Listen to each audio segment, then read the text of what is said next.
guys, welcome back to another episode of our Irish country life here in the west coast of Ireland. For those of you that don't know me, my name is Nikolai, and together with Chris and the infamous Scooter, we're going to be taking you on a little tour of the courtyard here today. It's only one snippet of the garden, but we will in other videos show you other sections of the garden. So we're going to start off here in the courtyard, and the first thing I'm going to show you is the lovely Irish whiskey Bushmills whiskey barrel that I got from the local wood merchants last year, a few of them, and we saw them in half and we stained them. And inside here I have my cordyline, which isn't looking very healthy, I must say. I think it got attacked by the frost, but I'm kind of hoping there is some green shoots. I'm hoping that it will come back. Next to that we have a galvanized bin. Inside we have this beautiful tree rhododendron, which I got as a baby last year, and I have been nurturing it since. Scooter, behave yourself. Please excuse Scooter. The local pheasant Harold is driving him mad today. He's doing a great job of winding him up, so he'll be barking all the way through the video probably. Unless I'm going to tell you a little bit about the courtyard before we start. 5 years ago there was nothing here except one big piece of grass. We got rid of the grass because it was just a nuisance. It was getting wet and boggy and muddy, and the dog was running through, so we decided we'd get rid of the grass. We put down some stones, and then I created the borders and the beds which you see here now today. So in this corner here we have some lovely hostas, we have some geranium, we have some heuchera, and we also have some Welsh poppies, which came as I got a packet of seeds and I just threw them at the wall and thought, let's see what happens. Works for other people, I thought it has to work for me, and it has. Over here we have some crocosmia, and we have some hosta. We have some monkshood, which is a lovely, lovely blue and white monkshood, which flowers much later in the year. I've lit the fire today so that it'll keep the midges away from us later when we're having a lovely cup of our Turkish mint tea, which I got recently on my travels to Turkey. So, in this border here we have a fatsia. The fatsia does okay. It's shot up here. It doesn't love its position here, and I've realized it's because it's very wet. All the rainwater that comes from the roof of the coach house runs down into these borders, so these borders here are very wet. This building here behind me, by the way, is the coach house, the original coach house, which is a lovely building, and it will be renovated in the near future, or sometime in the future. We also have in here a Rogersia, and this is a beautiful Acer tree called the Katsura, which has just come into leaf now. It's deciduous, so it loses all its leaves, and it's just come into leaf now. In this dark corner here, which again is very wet, we have some hostas, we have some ferns, and we have some Ligularis spike, which is a lovely Ligularia which has some lovely yellow spiky flowers a little bit later. Here we have a lovely rose bush called Angel Eyes, which is in a beautiful Tudor rose pot. And this is my baby, which is my tiny, tiny, tiny, tiny, tiny botanic garden, which I grow a lovely orchid in for the summer. Also in behind here we have some Ligularas. We have a nice white one, and we also have a pink one. We have some more crocosmia. We have a geranium, which is a variegated leaf geranium in the back there. We have a thistle. We have Helianthus lemon queen, another geranium, and we have the good old reliable Celine, which just flowers all the time, and it's lovely. This tree is a Japanese Pieris tree, and actually it has taken on quite a Japanese look about it, and I think the reason for that is it struggled for the first couple of years because it couldn't find its way down into the ground through the stones, and it seems to have settled now, and it's doing very well. Above the stone walls here we have the most beautiful Victorian rose bush, which was here fortunately when we came 22 years ago, and it just flowers profusely from another 2 weeks onwards, and it's just the most beautiful delicate pale pink flowers. In the center of the courtyard here we have a selection of pots which have got different bits and pieces in, from tulips to petunias to lilies, and in the center here of this pot we also have a beautiful hydrangea, which is the Picante hydrangea. Beautiful big white conical shaped flowers a little bit later on. The pot I love. The pot we bought quite a while ago in the Cotswolds, and it's travelled everywhere around the UK with us, from Oxford to Suffolk to Ireland to London. In this bed we have some lovely monkshood. There are different types of monkshood that flower at different times of the year. This is the earlier one, and it's a lovely purple colour. Also, we have a lovely Persicaria here, which is a dark burgundy. I just love the contrast against the green. We have some wild daisy. In here we have a lovely geranium, which has a flower almost shaped like a beak. There is one called Drake's Beak, and I'm not sure if this one is it, but this one does have the flower which is shaped like that. We have a lovely fairy leaf hydrangea in here, which is called the Antony Boulevant, and that has beautiful flowers later on. Here in this Tudor rose pot, we have what's called Turk cap lilies. These are the most amazing yellow, and the scent just goes for miles when these flower. Unfortunately, a couple of years ago, we had a disaster. They were in the ground, they were flowering away, and then we had a bad winter, bad frost, and it started to rot the bulbs, and they didn't flower. So I dug them up, and I put them into this pot and a couple of other pots. It's taken a couple of years for them to kind of come back, but they are recovering, and this one has got one flower, which it will flower in a couple of weeks. Next door to that, we have the beautiful Cornus cusa, otherwise known as the dog tree. Has beautiful flowers. They're just coming now, and I just love it, and I love the shape of it, and it's in a beautiful Tudor rose pot. Next to that, we have our Crinodendron hook, which is the white one. I had a beautiful red one, which was a few years old, further down the garden, but unfortunately last year the frost got to it and it killed it, which I'm very disappointed about, but it's a chance to buy a new one. This one here is the Red Devil, which will soon get the Chelsea chop. If I don't give it the Chelsea chop, it runs away with itself, and it tends to be a bit of a thug and overtake everything. So we cut it right back and give it a nice short look, and it still flowers, even though we do that. Over here we have a lovely Aquilegius, which self-seeded itself. I didn't plant it. It came from somewhere. It's a lovely colour, lovely purple with yellow inside. You can follow me round to the pond, and I'll give you an overview of the very small pond that's in this corner. Full hawthorn, because it's in full flower at the moment, and it is just about to go over. But it's absolutely exquisite. It's just a sea of white. And later on, another week or so, all the flowers will fall off onto the floor, and it will just look like Christmas all over again. It's really beautiful. There is quite a lot. We're very lucky here. We have a lot of mature trees, and there is a lot of hawthorn down along the bank there, which is really lovely. This is the little pond I was telling you about. It's a lead line pond. It was here when we came, and I believe it was used for when they used to have chickens. They used to wash the eggs in this bath of water. It's a lovely stone wall with a beautiful eagle crest up there. And round the pond a few years ago, it was just the concrete blocks, but we managed to get some London Pride, and we set the London Pride all the way around to cover the blocks, and it's done a wonderful job, and it looks really, really pretty and very natural. There is a goldfish there floating around at the moment. There's 3 in there because I rehomed the goldfish from this pond to the new larger pond around the front, and 3 of them evaded me, and they're still in there. And every time I get the fishing net to try and get them out, to bring them to the new home, they insist they're staying. They don't want to move, which is fair enough. This is a beautiful hosta. There's 3 different varieties here, and there's just one little lonesome allium popping its head up through there. We have some monkshood here again, and a lovely old rosebush again here, which flowers in the next couple of weeks. It's actually doing quite well this year because we cut it back.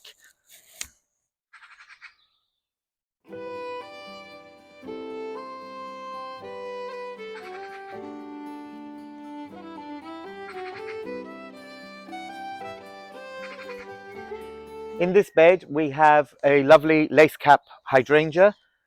This year it's looking a bit leggy, and normally what I tend to do is every few years, every other year I cut it right back so it gets a nice shape, and you don't get this long woody bit with then just a flower at the top.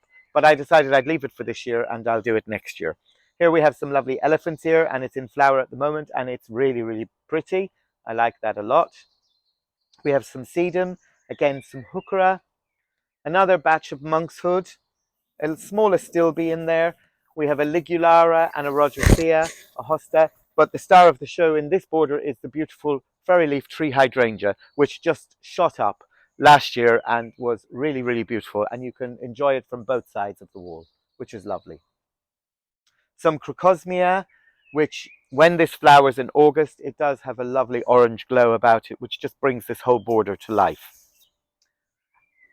We have a small variegated persicaria here, a different type, and this bronzy coloured one is lovely. It's Lysimachia, it's called, and later on it will have beautiful yellow flowers, almost identical to a buttercup, all the way down its stem. And actually, not intentionally, there is some lovely yellow wild poppies here, and they actually mimic what the flower would be like with the Lysimachia, so you can almost see the contrast in the colour and how wonderful it looks. Scooter has decided to tear off down the garden, so hopefully he'll go barking down there and leave us alone.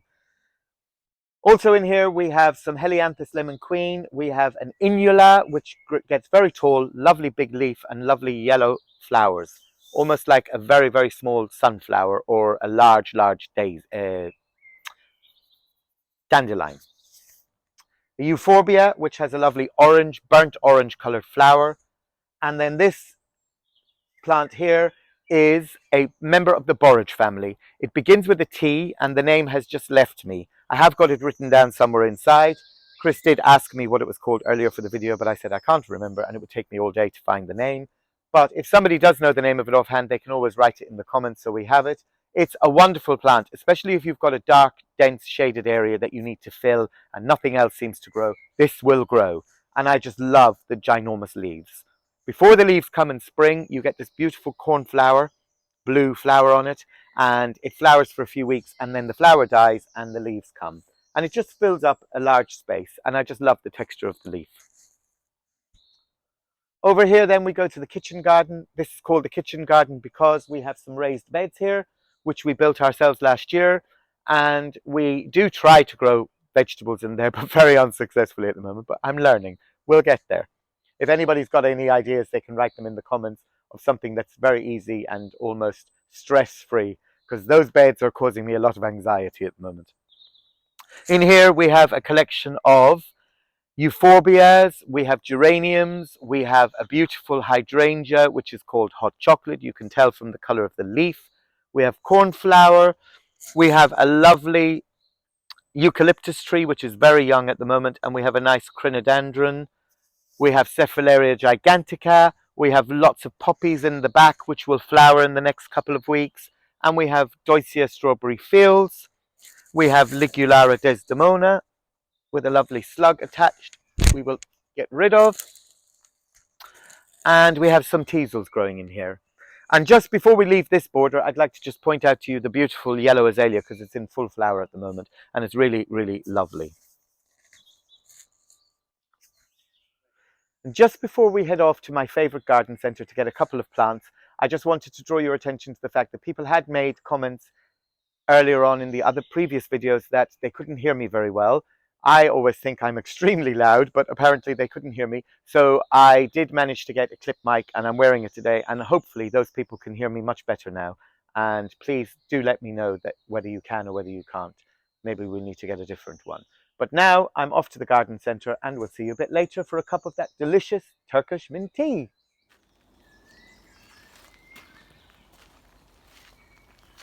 It's got lovely flowers.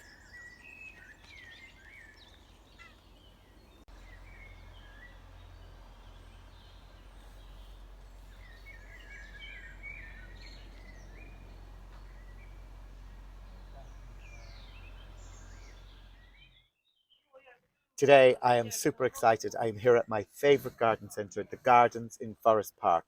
And what a beautiful collection of plants. And I've just bought this lovely yellow pot. And Jared has kindly given me a little bit of William Guinness Aquilegius to go inside. Because I did try last year from seed and wasn't very successful. I'm going to pop that down there. And I'll take you on a little tour just through the Japanese garden. It was beautiful and sunny, but the rain has just come. But I have my lovely umbrella advertising all the beautiful romantic castles of Ireland owned by my friend.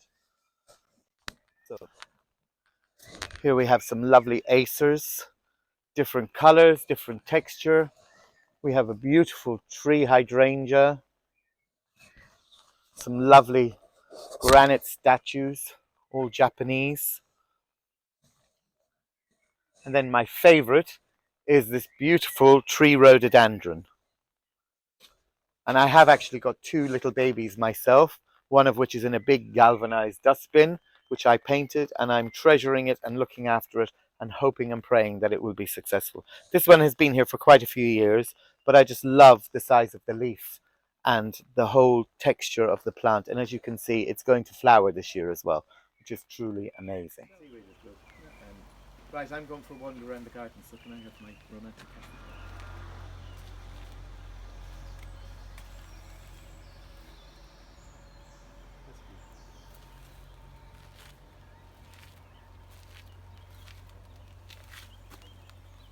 So you guys, we're just back from the garden centre. Scooter's missed me a lot, so he wants me to give him cuddles, which I'm doing.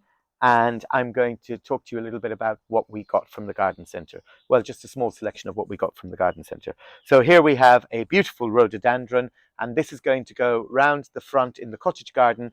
We have some whiskey barrels in front, which I decided, because of the acid soil that these plants need, I decided that I'd put them into their own whiskey barrels and have 4 or 5 beautiful rhododendrons flowering away in the whiskey barrels.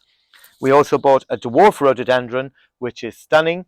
This one cost €30, and this one cost €19. And this is a beautiful pink, and this is a dwarf rhododendron. So this one I'm going to put in the pot over there where my azalea I lost this year from the frost was, and I think that will look lovely in the pot.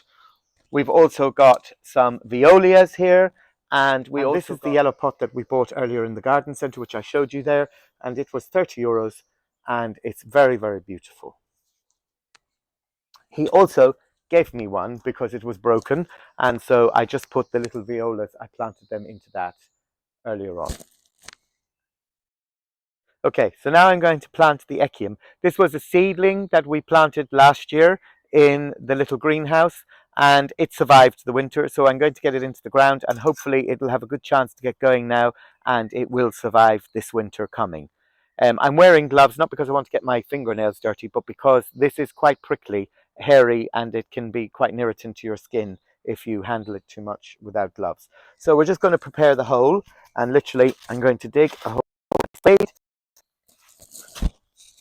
And we're fortunate enough to have lovely soil here, and so we can get our echium in there. So now I'm going to pop the echium into the hole, and then we're just going to backfill with our soil, breaking it up as we go. And then we're going to just secure it in with our foot, make sure there's no air pockets. And then once it's in, we're going to give it a good drink of water. And that should give it a really good start for this year, and hopefully it will survive the winter.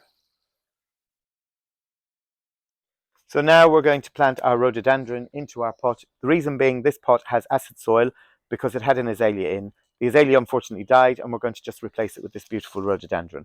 And can I just say for the video, for the viewers out there, we are not gardeners. I have never done gardening up until 5 years ago. We started this garden as a friend of mine who has a garden which is in part of the Sligo Secret Gardens asked me would I get the garden ready to open for charity. I said, no way, I'm not a gardener. Anyway, 5 years later, here we are. The gardens are open for charity, which we will do a special video for you guys on that later on. We open for charity. Our charity is Pieta House for mental health and suicide, and it's a wonderful thing to do, and it's taught me a lot about the names of plants and where things go and what things work and what things don't work, after a lot of trial and error and a lot of casualties along the way. Thankfully, I wasn't one of them. Neither was Chris. So we'll get this out of its pot, and we'll get it into this lovely pot here. Always top up again with a little bit more if needed. Now, and I will give that a drink of water.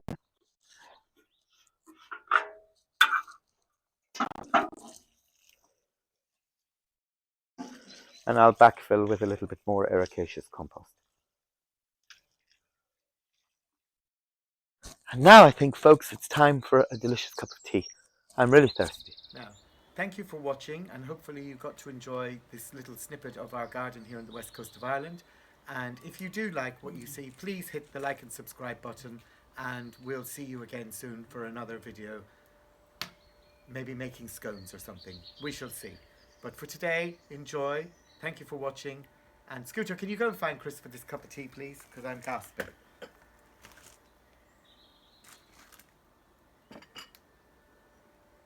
Cheers.